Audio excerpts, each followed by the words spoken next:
On inspire, on expire, on respire, on souffle. Carbone zéro, Une émission pour semer des idées, planter des projets, récolter des solutions. afin que le monde et la terre tournent plus rond.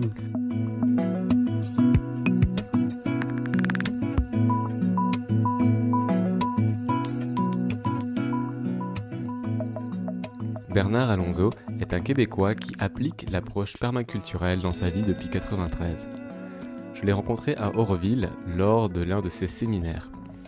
Bernard dédie son temps à la diffusion de la permaculture avec l'intention de répondre à la demande de transition sans cesse grandissante. Il forme des étudiants pour qu'ils puissent à leur tour comprendre la nature et faire surgir la créativité existant en chacun de nous. Bonjour Bernard. Peut-être pour commencer simplement, qui es-tu ? Je suis un humain qui est en transformation, qui essaye de changer son programme imposé par le monde industriel. Et je suis en transition vers un autre programme qui est de me naturaliser. Et j'ai trouvé l'outil de la permaculture, la boîte à outils de la permaculture pour le faire. Alors je suis en transition pour redevenir un homme naturel, c'est-à-dire un homme qui vit en relation et en harmonie avec les autres humains, mais surtout avec les mondes végétaux, animaux, minéraux. Et j'essaie de vivre, comment dirais-je, en essayant d'apporter plus d'énergie que je n'en consomme. Donc, tu parles de transition. C'est vrai qu'on arrive un petit peu à un clivage de notre société. Beaucoup de gens essaient de migrer, de transmuter, de changer de paradigme, parce qu'aujourd'hui, la forêt brûle. Qu'est-ce qui t'a amené finalement à développer cette conscience et avoir envie de changer ? Pourquoi ? Qu'est-ce qui a fait que tu te poses des questions sur le système dans lequel on vit aujourd'hui ? C'est un processus. Je ne peux pas dire que je me suis levé un matin en disant il faut que je change. C'est un processus, d'abord une découverte de ce qui se faisait dans l'alimentation. Je pense que ça a été l'alimentation qui a été mon premier départ. Et ensuite, les découvertes de ce qui se faisait pour la production animale en agriculture. Alors tout ça, ça m'a beaucoup touché. Donc, et puis je suis né dans la nature. J'ai toujours eu un rapport très intime avec la nature. C'est là où je me ressource. Et en voyant ce que l'humain ou la présence de l'humain et donc ma présence aussi provoquait dans cette nature, comment on détruisait petit à petit tout cet habitat, je suis devenu un environnementaliste. Et donc agriculture biologique, mais aussi j'ai eu des fermes, dont la dernière à Rougemont au Québec, où j'ai fait de la production de l'agriculture biologique, mais aussi avec une approche permaculturelle. Tu avais commencé avec du conventionnel ou tout de suite tu t'es tourné vers le bio et la permaculture ? Je commençais tout de suite avec du bio. C'était la condition dès le départ et je me suis rendu compte que même le bio n'avait pas de sens. Le bio, c'est pas transformer ou échanger 100 grammes de produits chimiques contre 100 grammes d'intrants qui sont bons pour l'humain, mais pas nécessairement bons pour l'environnement. Le bio, c'est aussi ne pas retourner le sol et le bio retourne le sol. Alors il y a le bio puis le bio profond. Le bio profond, c'est imiter la nature. Alors il y a plusieurs mouvements, l'agroécologie de Pierre Rabhi, il y a plusieurs mouvements qui sont en ce moment conscients qu'il faut fonctionner avec la nature.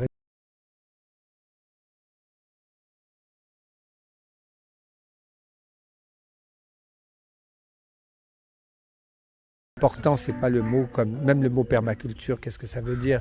Ça a des limites, on pense que c'est une culture permanente. Est-ce que on parle de la culture humaine, de l'agriculture, enfin c'est un petit peu tout. C'est vraiment il faut approfondir la philosophie et voir que c'est vraiment le besoin de redevenir naturel, de ne plus être éloigné ou séparé de ce monde dans lequel nous vivons. Avoir le rôle de s'harmoniser, de vivre en symbiose. On a perdu ça, on est devenu l'humanocentrique, un mot que je m'amuse à inventer, mais on est devenu très centré sur l'humain avant tout, et comme si tous les autres mondes étaient au service de l'humain. Alors que non, on est un élément parmi tant d'autres et on doit fonctionner dans cet écosystème.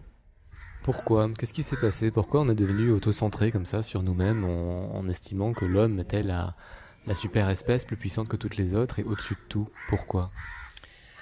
Pourquoi j'étais pas là? Il y a plusieurs possibilités. Ma compréhension, c'est qu'on a deux hémisphères dans notre cerveau. On a l'hémisphère droit et l'hémisphère gauche.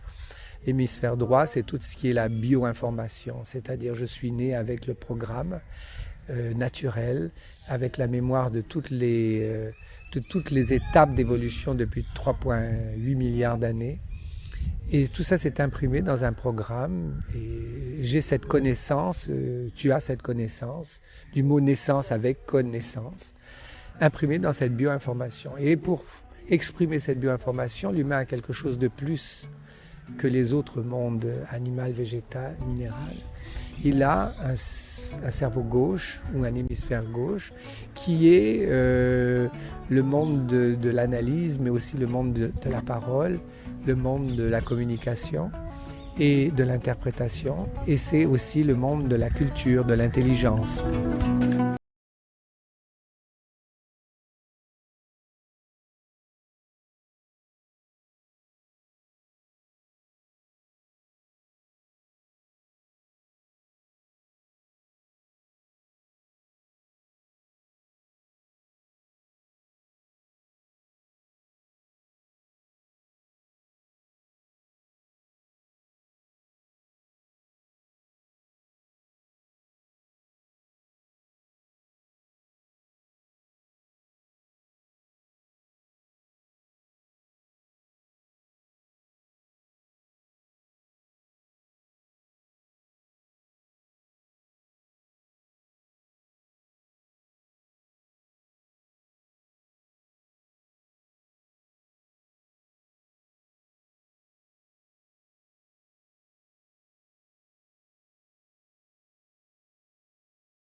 Le rôle de l'humain. Chaque espèce a un rôle.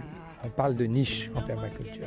Chaque espèce vivante, que ce soit au niveau minéral, végétal, animal, humain, a un rôle. Le rôle de l'espèce humaine, grâce à ce cerveau gauche, c'est de pouvoir créer des écosystèmes et faire avancer l'évolution. 3,8 milliards d'années, les écosystèmes se sont instinctivement conçus. Les écosystèmes se sont instinctivement conçus. 200 000 ans seulement, l'humain est apparu sur Terre et son rôle profond, c'est de pouvoir avancer. La planète est née, elle va finir. Entre-temps, il y a comme une espèce de vortex et on est quelque part. Et l'humain a cette capacité par rapport à un tigre, c'est qu'il a la possibilité, il a le choix de faire des changements et il a le choix, la capacité de prendre un système et de le mettre avec d'autres systèmes pour recréer un nouveau écosystème. Le tigre, la girafe ou le cheval, enfin le cheval c'est pas un bon exemple parce qu'il est tellement domestiqué, mais le corbeau que l'on entend fonctionne instinctivement et suit le programme de la nature, directement de cette bioinformation. Nous on a le cerveau gauche qui est programmé pour pouvoir recréer un écosystème. Mais on fait aussi beaucoup de conneries, en voulant recréer des écosystèmes, on va introduire des espèces dans des milieux où cette espèce n'existait pas et qui va prendre des proportions démesurées, qui va devenir envahissante et qui va en détruire d'autres. Oui, ça c'est le résultat parce qu'il y a des civilisations qui ont un équilibre entre ce cerveau droit et ce cerveau gauche. Et ça crée un équilibre. Donc, toutes les grandes inventions qu'on fait viennent du cerveau droit. Et à l'origine, même le monde industriel était un bon monde.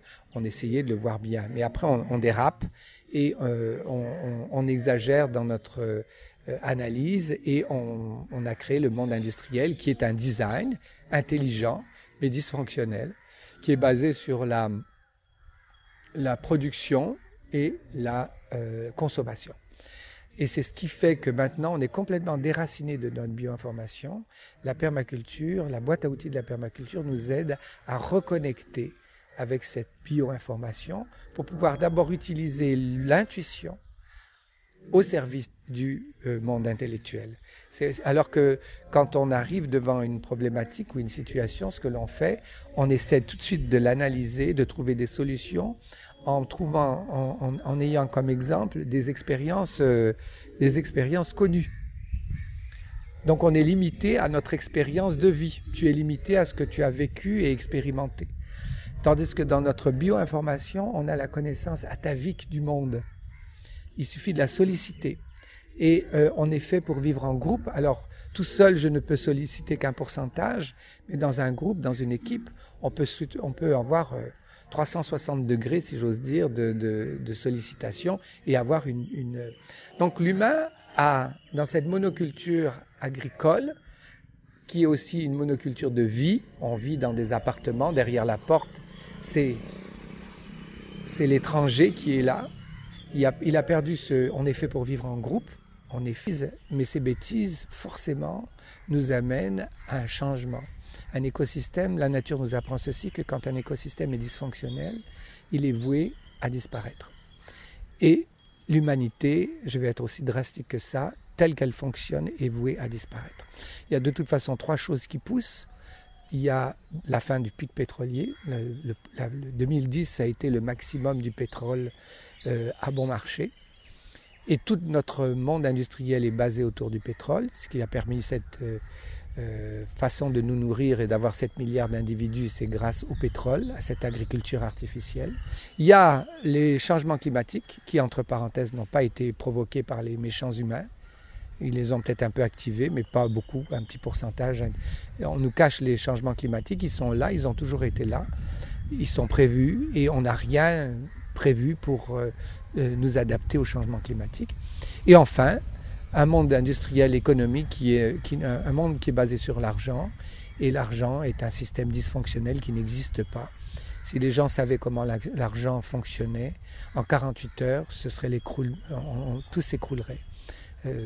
Donc on apprend tout ça pendant une formation en permaculture, on apprend à à remettre en perspective les choses pour se transformer soi-même. On appelle ça la zone double zéro. Se transformer soi-même, ça veut dire redevenir un être naturel qui va d'abord écouter son intuition, son instinct, qui va ensuite vivre avec une équipe, fonctionner en équipe de travail pour créer et ne plus créer à partir de ses propres forces et ses propres faiblesses. On va bientôt ouvrir cette boîte à outils permaculture, comme tu l'appelles, mais avant je veux revenir sur un concept j'aimerais que tu le définisses. Tu parles de bio-information. Moi, ça résonne un petit peu comme le code ADN, un peu comme la génétique. Qu'est-ce que tu entends par bio-information ? C'est des mots que j'invente pour faire comprendre à mes élèves le sens. On s'en fout du mot. Bio, c'est nature, information. Effectivement, ça vient de la mémoire de mes cellules et des gènes qui sont fort probablement... Chaque cellule de mon corps a la mémoire de la création de ce monde à partir de la cellule qui est sortie de la terre ou de l'eau. Et donc on a cette mémoire à l'intérieur de nous et on a accès à cette mémoire. Ceux qui ont inventé les mots ne les ont pas inventés pour rien. Connaissance, naître avec, on est avec ça. Il suffit de la solliciter. D'abord, toutes les grandes inventions, le cerveau droit, c'est aussi la partie du rêve. Les grandes inventions sont sorties de nulle part, de l'imagination ou du rêve de quelqu'un. On connaît Thomas Edison, l'électricité, tout ça c'est venu. Donc on a dans cette bioinformation tout ce qu'on a imité, le téléphone, c'est des choses qu'on est capable de faire. Ici, on voit très bien en Inde des enfants sur la plage, tamil avec des petits anglophones qui parlent quelques mots et qui jouent pendant tout un après-midi de temps et se comprennent. Donc au-delà du langage, il y a un langage et il y a une connaissance qui est disponible. J'ai la chance de vivre au Québec et de connaître les peuples autochtones et de les côtoyer. Et il y a encore des spécimens, oserais-je dire, d'autochtones qui ont cette capacité d'être en communion, mais pas seulement comprendre l'autre humain sans le verbe, mais comprendre l'arbre, comprendre l'animal, comprendre la maladie, comprendre la plante. Et je donne des formations aussi en France avec l'école de la nature et des savoirs, avec Éric Julien, alors c'est rien de nouveau, hein. Je ne suis pas en train d'inventer le bouton en 4 trous, c'est des choses qui sont connues, qui sont... c'est pas des gens qui ont des facilités, peut-être qu'il y a des personnes qui ont des facilités, mais c'est accessible à tous. On a tous cette capacité d'aller découvrir et d'utiliser. Du reste, les formations que je donne sont basées sur des exercices pour développer la partie de l'hémisphère droit de notre cerveau.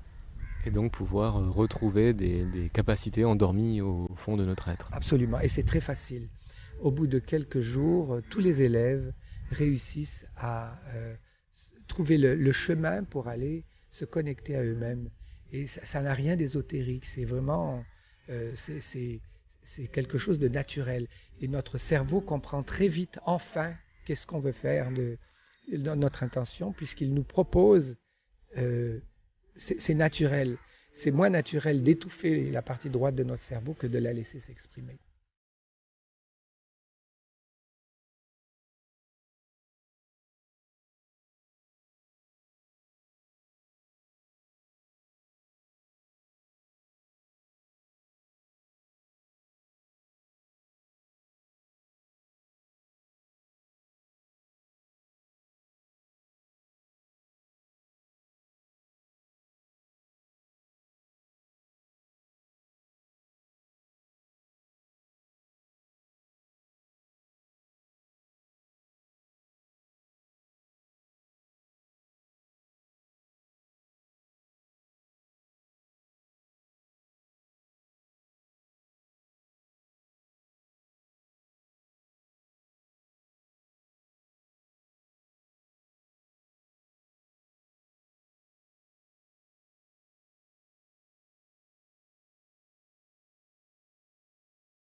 La permaculture, pour moi, ce n'est rien d'autre que ce que je viens de dire, une boîte à outils pour apprendre à me connecter avec la nature. Comment? Quel est mon rôle? Alors, comment, en délaissant toute cette connaissance et en me rapprochant de la nature, en me laissant toucher par la nature et en touchant la nature, l'agriculture en est un moyen pour se redéfinir. La permaculture, c'est la science du design. Le design, c'est l'écosystème. Comment?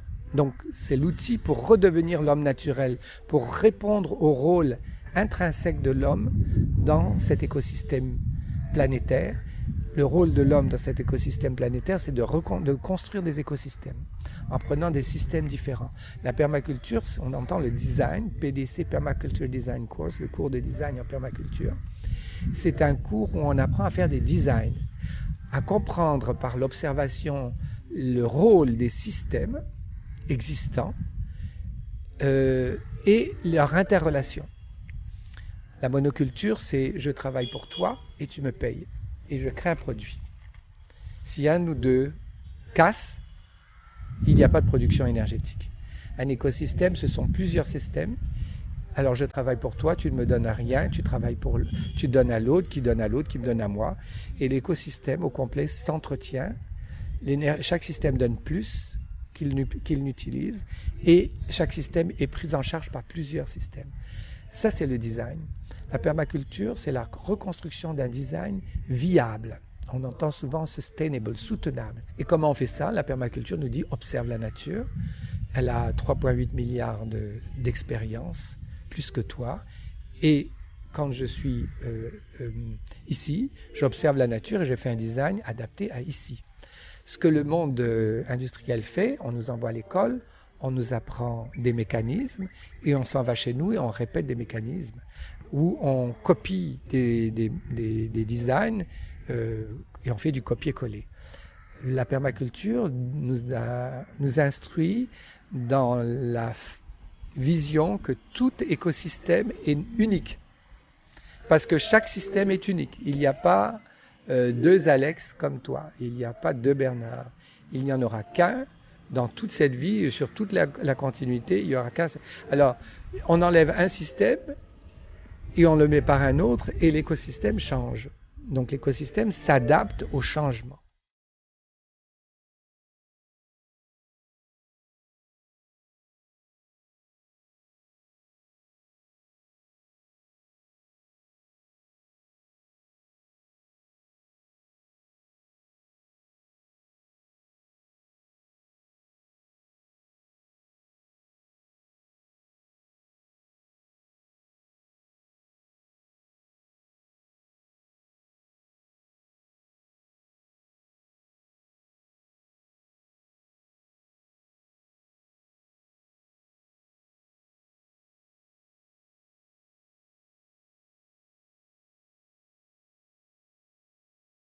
C'est marrant parce que dans ton discours, on comprend bien que c'est dans cette diversité, c'est dans les écosystèmes, les interactions qu'on arrive à créer un équilibre solide. Et en même temps, on nous parle de mondialisation, d'uniformisation des cultures, de monoculture. Donc on est dans un système qui essaie de créer une idéologie, un idéal basé sur un mode de vie, alors qu'une monnaie, alors que c'est vraiment dans cette diversité que l'équilibre se trouve. Qu'est-ce qui se passe ? Mais qu'est-ce qui se passe? Il va falloir qu'on comprenne que c'est dans la diversité. Si tu l'as compris, d'autres doivent le comprendre. Il peut y avoir une mondialisation, c'est-à-dire, et ça c'est ma propre opinion, il peut y avoir une conscience de la planète. Au lieu de vivre dans notre petit pays, la France utilise beaucoup d'énergie nucléaire qui pollue la planète au complet. Et il n'y a aucune loi qui empêche la France d'utiliser ces énergies nucléaires et de polluer la planète entière. Donc il devrait y avoir une mondialisation de conscience. Hein. Et 80% de la planète est exploitée par 20% du monde industriel que nous sommes dans l'Europe et l'Amérique. Alors bon, cette conscience, bravo, pour moi je trouve ça. Mais dans l'unité, il peut y avoir des petites cellules. Je crois qu'on est fait pour vivre en groupe. Il y a de plus en plus de prise de conscience de besoin de vivre en habitat partagé. Il y a un coût écologique à vivre dans un appartement tout seul. Et on ne parle pas de commune, de communauté, on parle d'habitat partagé, de co-housing, d'habitat regroupé, de cohabitation. J'ai oublié tous les termes qu'il y a en France, il y a autant de termes que de gens. Et il y a cette prise de conscience que c'est plus facile aussi de vivre en groupe. Et aussi, si on écoute Bernard Liétard dans l'économie, les économies alternatives, il parle de plusieurs monnaies. On devrait avoir plusieurs monnaies et interchanger peut-être avec une monnaie, je ne sais pas. C'est un monde à repenser. On était bien partis, on a fait des choses extraordinaires, on a eu des expériences incroyables, on a été aussi loin que possible au niveau de cet intellect. Hein. Maintenant, on est allé trop loin, on a oublié un facteur principal, on a oublié d'intégrer les autres éléments de la nature. Donc il faut reculer et ça ne veut pas dire aller au Moyen-Âge, continuer à utiliser des ordinateurs et tout ça, mais savoir se remettre en symbiose avec tout ce qui est existant. Et qu'on le veuille ou non, moi je pense qu'on n'aura pas le choix, l'histoire se répète. Hein, on connaît dans l'histoire qu'il y a eu des mondes, des civilisations entières qui se sont écroulées et la nôtre, le monde industriel, va s'écrouler pour laisser place à quelque chose de neuf. Et c'est bravo. Alors ceux qui auront leur boîte à outils, l'écroulement sera plus facile. Et parce que un des premiers principes, donc la permaculture, c'est plusieurs principes dictés par la nature, verbalisés pour la compréhension humaine, mais elles ne sont pas sorties de la tête ni de la mienne, de Bill Mollison ou de David Dahlgren, les fondateurs. Elle est le reflet de ce qui se passe dans la nature. Donc ces principes nous disent comment dirais-je, nous invitent à nous intégrer et à appliquer notre mode de vie à l'ensemble des modes de vie. Donc avec les personnes qui se seront pratiquées à s'adapter, Parce que c'est comme ça que la nature fonctionne. Il y a des bouleversements et si on est prêt, on est capable de s'adapter physiologiquement, intellectuellement, émotionnellement et sociétalement. Au niveau de la société, on est capable de s'adapter. Donc, il est temps de développer ce terrain. Hein, c'est du terrain pour se transformer. Et je ne suis pas négative. Au contraire, je trouve ça très excitant. Je trouve qu'on vit dans un monde, un momentum extraordinaire où tout est permis, où on voit bien que ça ne peut pas durer. Donc il y a aussi bien, en tout cas pour mon pays au Canada, on a les grandes oreilles des gouvernements qui nous supportent. On a les gens sont prêts, sont mûrs, le fruit est mûr pour être mangé. Donc tout va bien.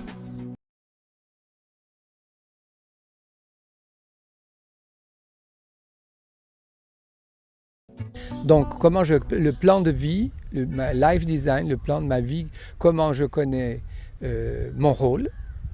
Alors, si la coccinelle est née avec tout ce qu'il faut pour attraper les pucerons, Bernard ou Alex est né avec tout ce qu'il faut pour jouer un rôle. Et ça, c'est indubitable et je le prouve à chaque personne qui dit « Oh ben non, je ne sais pas, datata ».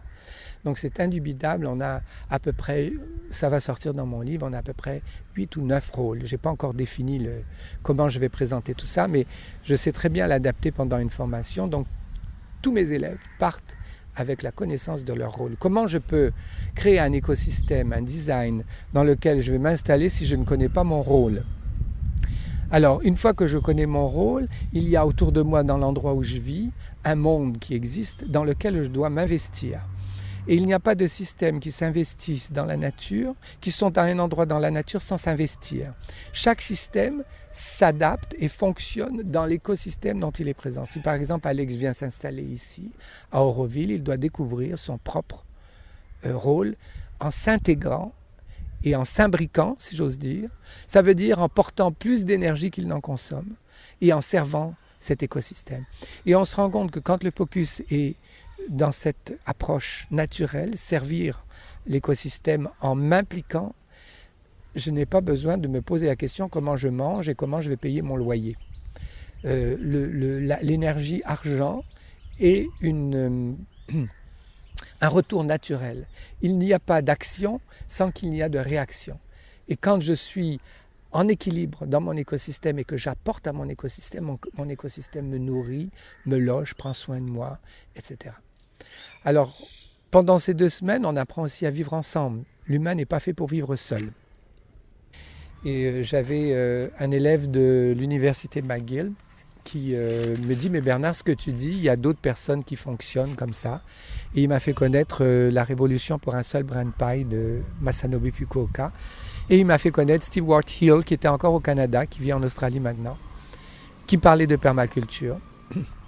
Alors j'ai été tellement excité, non seulement ce que je ressentais existait, mais il y avait des personnes qui étaient avant moi et qui l'adaptaient. Et de fil en aiguille, je suis passé de l'agriculture, la permaculture appliquée dans l'agriculture, à la vie sociale, la permaculture humaine, et qui est plutôt ma niche que de l'agriculture. Je suis plus un environnementaliste humain. Et donc j'ai développé toute cette partie sur une ferme qu'on a créée, qui est une permacoop, où 11 personnes vivent et travaillent ensemble. Donc c'est comme une coopérative. Au lieu d'avoir une ferme, en permaculture, on approche la superposition des fonctions. Au lieu d'avoir une ferme de pommes ou une ferme équestre, j'ai une ferme de pommes, une ferme équestre, une ferme éducative, une ferme de chèvres, de fromage. Sur le même espace terrain, il y a des fonctions qui se superposent et qui se servent les uns les autres, avec une entraide, avec des coûts mis en commun, ce qui fait qu'on travaille beaucoup moins.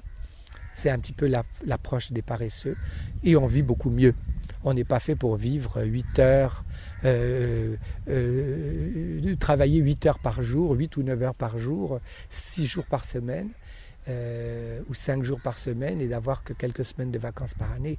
On n'est pas fait pour travailler comme des bêtes et puis pour une retraite et puis mourir pour laisser quoi ? On a quelque chose de plus profond à créer. Et la permaculture m'a permis de pouvoir m'exprimer et permis à ce monde évolutive d'aller dans la direction qu'il est programmé à aller, que je ne connais pas, mais ce n'est pas important. L'essentiel, c'est d'y participer. C'est comment y aller. Ce n'est pas ce qu'on va atteindre. Le chemin est plus important que ce que l'on atteint. Et quel que soit le chemin, tous les hommes sont sur la voie. Merci Bernard. On inspire, on expire, on respire, on souffle. Carbone zéro, Une émission pour semer des idées planter des projets, Récolter des solutions. afin que le monde et la terre tournent plus rond.